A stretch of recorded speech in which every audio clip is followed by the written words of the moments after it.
Бисмилля қыздар, қамыр ашталмайтын қуыруды білмейтін қыздар үшін өзін-өзі айналып жүріп қуыратын осындай жұмсақ орындықтың рецептісін ұсынамын.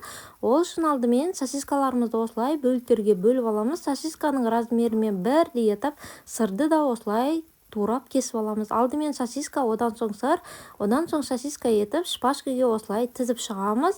Ал енді қамырын дайындаймыз. Ол үшін жарты бокалдан астам сүт, үстіне жұмыртқа, қант, тұз және разрыхитель ұнды салып, жақсылап араластырып, қаймақ сияқты қоймалжың осындай қамыр жасап аламыз. Біздің қамырымыз осындай болып шығуы қажет, қыздар.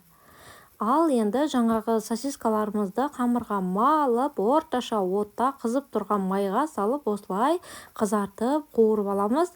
Жай ғана қызарған кезде алсаңыз болғаны, өзін-өзі осылай айналдырып қып-қызыл болып қуырылып шығады. Ыстықта жесеңіздер, сырлары осылай созылып тұрады.